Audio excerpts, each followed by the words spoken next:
Hello everyone, this is doctor Ranjana from global institute for IAS. तो आज बात करते हैं बेटा गवर्नमेंट ऑफ इंडिया की बहुत ही इंपॉर्टेंट स्कीम जो कि आपको IAS as well as PCS दोनों ही एग्जाम के लिए प्रीलिम्स और मेंस दोनों ही पेपर में काम आएगी और इसके बारे में जानना बहुत ज्यादा जरूरी है। इसके साथ रिलेटेड सारे इंपॉर्टेंट फैक्ट्स को स्टार्ट करते हैं। तो बेटा ये जो आपकी स्कीम है, पहले ये जानना जरूरी होता है कि इसका लॉन्चिंग ईयर कौन सा था। So it was originally launched on 22nd of January 2015 and this is its logo. इस तरह का इसका लोगो है और इसके मेन एम्स जो है वो क्या है बेटा? First of all to decline the child sex ratio throughout the country. पूरे कंट्री में ही चाइल्ड सेक्स रेशियो जो है उसको कम करना। One is your sex ratio. Sex ratio में पता है कि क्या होता है? Number of females in comparison to number of males. तो हमें पता है कि हमारे कंट्री में अनफॉर्चुनेटली फीमेल्स की जो है वो नंबर कम है। तो यहां पर भी अब हम स्पेसिफिकली बात कर रहे हैं रिगार्डिंग चाइल्ड सेक्स रेशियो। तो इस बात को याद रखिएगा, इसको आगे जाके CSR के डिनोट करते हैं, that is child sex ratio. Second is to encourage the empowerment of the women. तो दोनों ही तरफ, जैसे कि नाम से पता चल रहा है, Beti Bachao, that means your saving sex ratio, और उसके साथ ये है बेटी पढ़ाओ, दैट मीन्स की इंपावरमेंट। तो दो इनके मेन एम्स हैं and the scheme is being implemented bye 3 ministries. 3 ministries जो है बेटा वो डील करती हैं। आपको मिनिस्ट्रीज के नाम याद करना बहुत जरूरी होता है। First ministry is ministry of women and child development, second is ministry of health family welfare and third is definitely that is your ministry of education. तीनों मिनिस्ट्रीज जो है वो इस स्कीम को डील करती हैं and the main objective of the scheme are number 1 to improve child sex ratio, second is to prevention of the gender bias sex selective elimination. तो जो आप विद इन वॉर्म जो है वो बच्चे का सेक्स जानने के बाद उसको दुनिया में ही नहीं आने देते हो, उस तरह की जितनी भी टेक्निक्स हैं उसको प्रिवेंट करना and then ensuring the survival. फिर वो बच्चा जिंदा भी रहे, वो बेटी जिंदा भी रहे, survival and protection of the girl child, then ensuring education and participation of the girl child. फिर वो बच्चा आगे बड़ा होके वो बेटी जो है वो पढ़ाई भी करे और इसके साथ ही उसके जो राइट्स हैं गर्ल चाइल्ड के वो सब भी प्रोटेक्ट हो। So these all are the main objectives and the scheme is divided into 3 components. Overall इसके 3 कंपोनेंट्स हैं। सभी के सभी पिलर्स आपको याद करने चाहिए ध्यान से। First is awareness campaigns. These were launched to address the issue of the declining CSR. What is CSR? This child sex ratio, and this is SRB, that is sex ratio at birth. तो दो terms आ रही हैं इसके अंदर, one is child sex ratio and second is sex ratio at birth. Birth के time पे specifically notice करना, because after birth means आप बच्चे को अच्छे से परवरिश नहीं दे पा रहे हो। बेटी को अगर वो उन बच्चे की डेथ हो रही है ड्यू टू सम डिजीज तो वो भी जाना जा सके, तो उसमें एक डिफरेंस क्रिएट करके देखा जाता है कि what is the sex ratio at birth in comparison to what is child sex ratio and what is exactly the sex ratio. ठीक है, तो वो थ्रू आउट लाइफ हम मीन्स आफ्टर चाइल्डहुड, उसके बाद जो है वो उस एज में भी हम काउंट करते हैं। वो हमें पता है after every 10 years we take up the census, जहां पे कि हम सेक्स रेशियो जो है वो पूरे कंट्री में वो उसको काउंट डाउन करते हैं। तो इस तरह से 3 लेवल पर जो है वो मेनली आपकी सेक्स रेशियो स्टडी की जाती है। One is at the time of the birth and that is sex ratio at birth and overall child sex ratio, and then third is जिसको हम सिंपली सेक्स रेशियो बोलते हैं, right? तो इस campaign के अंदर पहले 2 part, that is your sex ratio at birth and child sex ratio, दोनों का ही जो है वो ध्यान दिया जाता है और इसके साथ रिलेटेड ही अवेयरनेस कैंपेन जो है वो चलाई जाती है ताकि बच्चियां जो है वो ज्यादा सर्वाइव करें। Then multi-sectorial intervention were planned in gender critical districts across the country. ध्यान दीजिएगा शब्दों के ऊपर, मल्टी सेक्टोरल इंटरवेंशंस, और ये इंटरवेंशंस कहां पे हैं? जो जेंडर क्रिटिकल डिस्ट्रिक्ट्स हैं, जहां पे कि जिन डिस्ट्रिक्ट्स में ज्यादा सेक्स रेशियो में कमी पाई जाती है वहां पे मल्टी सेक्टोरल इंटरवेंशन है। ओवरऑल इसके अलावा अवेयरनेस कैंपेन्स है and third is financial incentive linked schemes like Sukanya Samriddhi scheme was launched to encourage parents to build fund for the female children, और सुकन्या समृद्धि स्कीम भी एक्चुअली इसी scheme का ही सब component है। तो ये 3 पार्ट है बेटा इसके, और इसमें आपने जो है ये वर्ड्स की तरफ ध्यान देना है, बिकॉज टोटल 640 डिस्ट्रिक्ट्स हैं बेटा, लेकिन जो आपकी बिगर कैंपेन है जो कि मल्टी डायमेंशनल कैंपेन है वो 405 डिस्ट्रिक्ट्स के अंदर चलाई गई। ये बात को भी आपने ध्यान में देना है। Now the scheme outlines measurable outcomes and indicators to monitor the progress. तो 640 टोटल जो है वहां पे डिस्ट्रिक्ट्स में एक तरह से इसमें मॉनिटरिंग का काम किया गया, लॉन्च किया गया।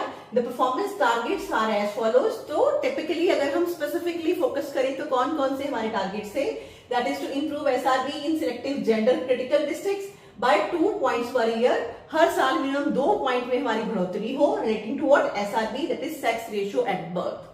Then reduce gender differentials in the under 5 child mortality rate metric by 1.5% year. So 1.5 जो है वो पॉइंट्स आपके उसमें डिफरेंस आना चाहिए किसको लेके, regarding the gender differentials in the under 5 child. 5 साल से कम उम्र के बच्चे, उनमें बेटरमेंट होनी चाहिए। उसमें जो जेंडर डिफरेंशियल आपको दिखते हैं गर्ल और बॉय, उन दोनों के बीच में जो आपको डिफरेंसेस लिखते हैं रिगार्डिंग देयर ग्रोथ, तो वो जो है वो कम होने चाहिए। मींस गर्ल चाइल्ड के ऊपर भी फोकस होना चाहिए, हेल्थ वाइज भी, एजुकेशन वाइज भी, and from every sphere. Then provide functional toilets for girls in every school in select districts. और जो डिस्ट्रिक्ट्स में सबसे ज्यादा इंफ्रास्ट्रक्चर की कमी है वहां पर स्पेसिफिकली गर्ल चाइल्ड के लिए बच्चों को स्कूल में जो है वो स्पेसिफिकली ये टॉयलेट जो है वो भी फंक्शनल कंडीशंस में है या नहीं। Then increase first trimesters antenatal care registration by 1% per year. What is antenatal? This is also known as prenatal, when the child is in the वॉर्म, जब बेबी वॉर्म में होता है। तो उस टाइम पीरियड के अंदर भी जो वुड बी मदर्स है हमारी, वो अपनी रजिस्ट्रेशन कराएं और वो प्रॉपर जो है वो under medical treatment, medication, under the care of the doctors, gynaecologist, वो अपनी केयर करें। और इसके अंदर जो रजिस्ट्रेशन है उसमें आपकी बढ़ोतरी होनी चाहिए per year by 1%। Then to improve nutritional status by reducing the number of underweight and anaemic girls under 5 years of age. इस पे ध्यान दीजिएगा एज के लिए। एक तो आपका एंटीनेटल या प्रीनेटल है ही, उसके अलावा जो चाइल्ड की बात कर रहे हैं that is below 5 years of age.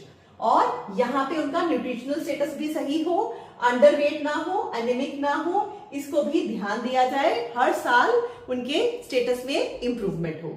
और ये प्रोग्राम इंप्लीमेंट जब 405 डिस्ट्रिक्ट्स में किया गया बेटा, ओवरऑल मैंने आपको बताया 640 डिस्ट्रिक्ट्स है, लेकिन जो मल्टी डायमेंशनल अप्रोच के साथ है दैट इज इन 405 डिस्ट्रिक्ट्स, जो कि ज्यादा जिनको की फोकस की जरूरत है। तो वहां पे जब ये स्टडी किया गया और उसमें परफॉर्मेंस में आपके रिजल्ट्स क्या आए बेटा, number 1 is sex ratio at birth. उसको लेके वाकई ये पाया गया that it has improved by 16 points from 918 to 934। Data आपका 2014 से लेके कंपैरिजन है 2019 का। This is very important data और ये आपके मेंस एग्जाम में आपको ऑलरेडी मिल गया है। जब कभी भी आपने लिखना है regarding girl child, regarding essays upon women emancipation and all, वहां पे एज इट इज आप ये डाटा पुट कर सकते हैं। और इसके अलावा प्रीलिम्स में आपको कभी भी डिटेल क्वेश्चंस तो पूछे ही जा सकते हैं। तो डाटा लर्न करना जरूरी है कि सेक्स रेशियो में इंप्रूवमेंट कितना हुआ। और ये क्या है बेटा, sex ratio at birth. Prelims में भी आपको क्वेश्चंस अब आते हैं, it's not simply about sex ratio, this is child sex ratio. और अब आपको डेफिनेटली क्वेश्चन आएगा ही आएगा because we have data that is relating to sex ratio at birth. और इसमें 16 पॉइंट्स का आपका इंप्रूवमेंट हुआ है 2014 से लेकर 2019 तक, अराउंड आपके 5 years के अंदर बेटा। और then ANC registration, that is percentage of first trimester ANC. What is ANC again? Antenatal care और prenatal care. तो उसके अंदर जो रजिस्ट्रेशन है आपकी उसमें इंप्रूवमेंट आई है एंड इंप्रूविंग ट्रेंड है 61% से अब 71%। तो जो आपकी वुड बी मदर्स हैं वो भी रजिस्ट्रेशन कराती हैं और they basically undertake all the medical care, वो भी बहुत जरूरी है। और इसमें ऑलरेडी जंप आया है, रजिस्ट्रेशन 61% से 71% जो है वो हो गई है। Then percentage of institutional delivery, institutional delivery के अंदर भी आप देखिए ट्रेंड इज बेटर। 87% से अब कितना हो गया है 94%, बहुत ज्यादा है राइट। तो इतनी सारी डिलीवरीज जो है अब वो घर में नहीं बल्कि under the care of the gynaecologist practitioners वो ऑलरेडी होने लग गई हैं। This is as per the data of the scheme जो उन्होंने स्टडी किया।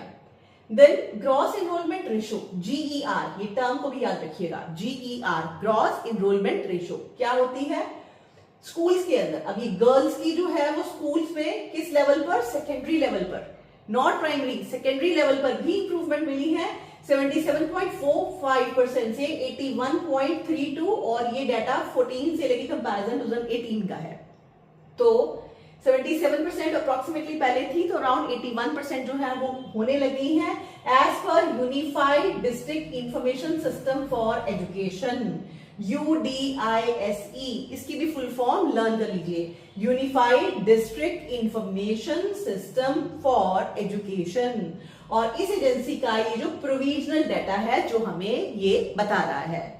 Then is toilet for girls, इसमें क्या पाया गया, that percentage of schools with functional separate toilets for girls, इसमें भी इंप्रूवमेंट है 92.1% से लेके अब 95.1% जो है वो हो गई है। The central government expanding the mandate of its flagship scheme Beti Bachao Beti Padhao announced the inclusion of the skilling of the girls. This is the new component. अब उनको काम भी सिखाया जाए, कहां पे बेटा, नॉन ट्रेडिशनल लाइवलीहुड, NTL में मतलब क्या है, नॉन ट्रेडिशनल लाइवलीहुड। और इसमें अब स्कीम में जो एक्सपेंशन हुआ है तो वहां पे इस बात का भी ध्यान किया जा रहा है कि इनको स्किलिंग, इनको कोई काम भी सिखाया जाए जो कि नॉन ट्रेडिशनल एरिया में हो, और convergence between various departments for various quality education to empower girl. तो अब बात किसके लिए हो रही है बेटा, क्वालिटी एजुकेशन के लिए, right. Then the scheme will now also focus on increasing the enrolment of the girl in secondary education, particularly in STEM. तो क्वालिटी एजुकेशन में भी साथ में क्या फोकस किया जाएगा, upon STEM. Now what is the full form of STEM, science, technology, engineering, mathematics, ये सारे आपके सब्जेक्ट्स हैं, इसकी शॉर्ट फॉर्म जो है दैट इज स्टेम। तो secondary education, then providing quality education, increasing their skills along with focusing upon STEM, that is science, technology, engineering as well as mathematics। ये सारी की सारी जो है वो एजुकेशन फोकस की जाएगी along with the secondary level of education। Then some of the new aims of the scheme, और अब इसमें कुछ और नए जो है वो हमने एम्स ऐड कर लिए हैं, बिकॉज पुराने एम्स फुलफिल हो गए हैं, उनकी मॉनिटरिंग और मेजरमेंट हमने कर ली है, and we have seen the positive trends in that. तो नए एम्स में क्या है, ensuring 1% increment in enrolment at the secondary level and skilling of the girls and women also every year. तो अब वो स्किलिंग वाला जो काम है इसके अंदर भी 1% इंक्रीमेंट हो, और ये अब विमेन की भी बात कर रहे हैं। Raising awareness about safe menstrual hygiene, ये भी नया एम है, वेरी इंपॉर्टेंट, लर्न कर लीजिएगा सभी जो एडिशंस है। Then promulgating the elimination of child marriages, child marriages भी नहीं होनी चाहिए, उसमें भी फोकस अब होने लग गया है under this scheme। Ensuring adolescents complete their education, build skills, enter the workforce in a diverse range of professions, diverse range of professions, इतनी उनकी स्किलिंग हो जाए कि वो बहुत अलग अलग किस्म के प्रोफेशंस के अंदर भी एंटर करें as a workforce, not simply in the traditional sectors. Then फिर इसके लिए एक नेशनल लेवल ऑफ कमिटी जो है वो बनाई गई है, headed by secretary, ministry of women and child development, and formed under the large mission, that is mission Shakti mandate, and it will be the apex committee। तो ये committee आपकी जो है वो सब पे टॉप पे होगी, and ये रिव्यू करेगी regarding the implementation of this scheme, और at the regular interval with state governments and the union territories। The economic survey of 2019 even also has talked about what BBP, that is Beti Bachao Beti Padhao scheme में, that is बदलाव बेटी आपकी धन और विजय लक्ष्मी। इसमें एक और 2019 में आपको टैगलाइन दी गई थी, याद रखिएगा, बदलाव, और उसका फुल फॉर्म क्या है, बेटी आपकी धन और विजय लक्ष्मी, किसमें 2019 के सर्वे के अंदर। तो कभी भी एक टैगलाइन पे आपको क्वेश्चन आ सकता है। लेकिन अब सारी इंप्लीमेंटेशंस और सारी जो भी अच्छी अच्छी बातें हमने पढ़ी उसकी डिस्कशन करने के बाद उसको डेफिनेटली आपने लर्न भी करना है, लेकिन इसको लेके कुछ क्रिटिकल एस्पेक्ट भी हैं, कुछ ऐसी न्यूज भी आई जिसमें कि ये पाया गया और ये किया है parliamentary committee on empowerment of women, और उसकी तरफ से ये एक तरह से साइन दिया गया है कि under utilisation of central funds for the scheme के जो फंड्स थे इनफैक्ट वो पूरे यूज ही नहीं हुए, एंड इस वजह से इसको क्रिटिसाइज किया गया। और this is relating to particularly the flagship scheme, और ये टाइम पीरियड वही 14 से लेके 19 तक का था। और कुछ इंपॉर्टेंट फाइंडिंग्स जो है बेटा वो इस कमेटी की क्या है, पार्लियामेंट्री कमेटी की। First is your poor utilisation of fund का अच्छे से इस्तेमाल ही नहीं हुआ, फंड जितने दिए गए थे उसका यूजेज नहीं हुआ। Since the Inception of this scheme 2014-15 से 19-20 तक टोटली बजट एजुकेशन थी, दैट वाज 848 करोड़। और ये जो स्कीम है excluding Covid stricken financial year 2020-21 को अगर छोड़ दे तो जितना पैसा हमने दिया था उस पैसे का, जैसे कि 622.48 करोड़ दिया गया था, उसका सिर्फ 25.13% ही स्टेट्स और यूटीज ने यूज किया, बाकी यूज ही नहीं हुआ। एंड सेकेंड मेजर जो फाइंडिंग है वो है आपकी इम्प्रॉपर स्पेंडिंग ऑल्सो, कि अगर स्पेंडिंग हुई भी है तो 80% फंड जो है वो मेनली मीडिया कैंपेन के ऊपर ही यूज हुआ है। So this was the findings of the committee और पार्लियामेंट्री कमेटी, तो इसको आप यूज कर सकते हैं फॉर द मेंस एग्जाम। और इसके साथ ही समटाइम्स प्रीलिम्स में काफी डेप्थ में क्वेश्चंस आ जाते हैं, वहां पे 3-4 स्टेटमेंट्स के साथ ही 5वीं स्टेटमेंट में ये भी आपको आ सकता है कि this scheme has been found criticism in the form of recommendations or the findings of a committee, parliamentary committee। तो इस तरह का आपको रेफरेंस करके भी आ सकता है that this scheme was much in news because of the criticism or because of the underutilization of the funds। तो आप उस पॉइंट को yes करेंगे, करेक्ट के अंदर डालेंगे। सो इस तरह से बेटा स्कीम्स जो होती हैं वो आपकी हमेशा से ही बहुत इंपॉर्टेंट होती है, जैसे कि मैं अपनी ऑफलाइन क्लासेस में भी समझाती हूँ कि अगर हम एक तरफ पूरी इकोनॉमी की जितना भी आपका सिलेबस है उसको रखें और दूसरी तरफ आपकी सिंपल गवर्नमेंट स्कीम्स हैं, तो वो स्कीम्स आपका there are number of schemes, okay. अगर हम इंपॉर्टेंट स्कीम्स को भी काउंट करें तो मोर देन 50 स्कीम्स तो हम ले ही सकते हैं। और अगर आप डिफरेंट एरिया, सभी के सभी एरियाज में, इन अर्बन, रूरल, एग्रीकल्चर, ठीक है, in your obviously then infrastructure, ये सारी स्कीम्स का सब पार्ट करके इन सबको ऐड करेंगे तो अराउंड 100 स्कीम्स की लिस्ट बन जाती है। तो ये स्कीम्स बहुत इंपॉर्टेंट होती हैं, प्रीलिम्स में डायरेक्टली क्वेश्चंस आते हैं, आजकल इन डेप्थ क्वेश्चन आने लगे हैं बेटा। That is not simply about कि कब लॉन्च की गई थी या सिंपली कौन सी मिनिस्ट्री है, इतना ही नहीं, डिटेल में आपको क्वेश्चन आते हैं। तो वो अगर आपने स्कीम को पढ़ा ही नहीं है, लर्न ही नहीं किया, तो वो क्वेश्चन आप डेफिनेटली गलत करेंगे। और इसके साथ ही मेंस में क्या लिखने वाले हैं, from where will you get the data, तो क्या क्या गवर्नमेंट कर रही है वहां पे आपको खुद से ही सारी स्कीम्स डालनी पड़ती हैं। क्या क्या आज के टाइम पे what is the exact position different spheres के अंदर, अगर आपने उसके बारे में लिखना है, हमारा एट प्रेजेंट स्टेटस क्या है, then you are to put again the information regarding schemes कि उसमें हमें क्या डाटा मिला, अब तक जो भी स्टडी किया गया उसके बेसिस पे किस तरह के हमारे पास रिजल्ट्स आए हैं, और क्या करना चाहिए ये भी आपको मेंस के आंसर्स में लिखना पड़ता है। वो कहां से आएगा, जो इन्हीं स्कीम्स की ऑलरेडी क्रिटिसिज्म हो चुकी है उसी को ही हम सजेशन के सेक्टर में डाल सकते हैं, राइट। तो ये मेंस भी पूरी कवरेज करता है आपका इसी तरह से। और इंटरव्यू में क्या बोलोगे आप, कैसे बोलोगे इकोनॉमी के ऊपर, again you are to take the help of these schemes. उनको प्लीज आप डिटेल में करिए। I will try my level best to give you the detailed description of as many schemes as I can। और आप मेरे साथ बने रहिएगा, अच्छे से आप वीडियो को देखिए। इसके नोट्स जो है वो इसकी सॉफ्ट कॉपी मैं अपने टेलीग्राम के जो चैनल है वहां पे डाल दूंगी, उसका लिंक आपको इस वीडियो के साथ ही मिल जाएगा। और प्लीज इसको आप अच्छे से लर्न करिए। और इसके अलावा आपकी कुछ भी सजेशंस हैं तो प्लीज आप मुझे कमेंट सेक्शन में दीजिए। और इसी के साथ ही मुझे आपसे बहुत सारी मोटिवेशन, आपका बहुत सारा प्यार चाहिए।